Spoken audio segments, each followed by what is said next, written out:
সেই অতীতের দৃষ্টান্ত আছে। সেই 111-এর পূর্বে, নির্বাচনের 11 দিন পূর্বে, যখন সমস্ত রাজনৈতিক দলের নেতারা, প্রার্থীরা রাজনীতির মাঠে প্রচার প্রচারণা গণসংযোগে ব্যস্ত, মাত্র 11 দিন আগে কিন্তু 111 তৈরি হয়েছিল। এই অভিজ্ঞতা রাজনৈতিক দলসমূহের মাথায় রাখতে হবে।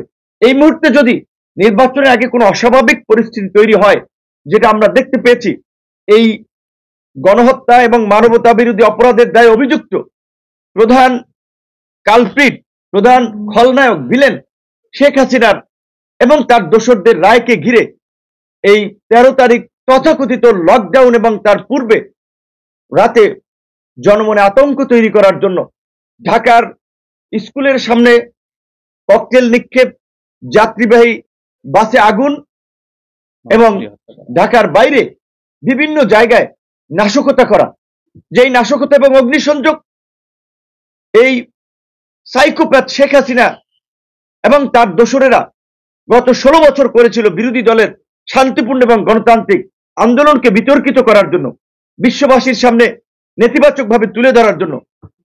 আজকে পরিষ্কার হয়েছে যে গত 16 বছরে এই নাশকতা যে আওয়ামী লীগ করেছিল, সাইকোপ্যাথ হাসিনা করেছিল, তার নির্দেশ হয়েছিল, এটি আজকে পরিষ্কার।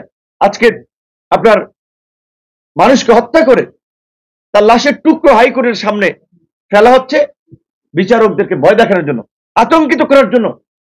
আজকে আমরা দেখতে পাচ্ছি যে রাজনৈতিক দলসমূহের যে শক্ত ভূমিকা রাজপথে থাকার, সেটি আমরা দেখছি না, বরঞ্চ তারা আওয়ামী লীগের ভোট পেতে আওয়ামী লীগ তোষণের রাজনীতি করছে।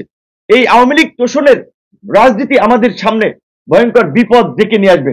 তাই রাজনৈতিক দলসমূহকে আমরা পরিষ্কার করে বলতে চাই, নির্বাচনের পূর্বে আপনাদের সকলের ঈমান সঠিক হওয়া দরকার, জাতির সামনে অঙ্গীকার করা দরকার।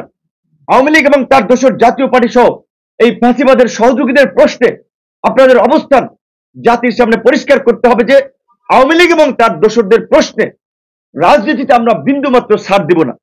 আমরা পরিষ্কার করেছি যে যারা আওয়ামী লীগের সাধারণ ভোটার, সাধারণ কর্মী, যারা গত 16 বছরেও জনগণের উপরে কোনো নির্যাতন, নিপীড়ন, জুলুম, অত্যাচার করে নাই, তাদের জন্য সকল দলের রাজনৈতিক দ্বার উন্মুক্ত।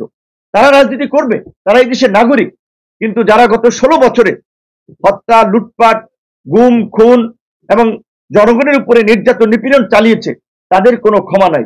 রাজনৈতিক দলসমূহকে পরিষ্কারভাবেই বলবো, এই বিষয়ে আপনাদের অবস্থান পরিষ্কার করতে হবে, অন্যথায় আপনাদের কারণেই কিন্তু এই ফ্যাসিবাদ ফিরে আসবে। আইন শৃঙ্খলা বাহিনীর আমরা এই লকডাউন এবং এই আওয়ামী ফ্যাসিবাদকে নির্মূল করতে দুর্বলতা লক্ষ্য করছি।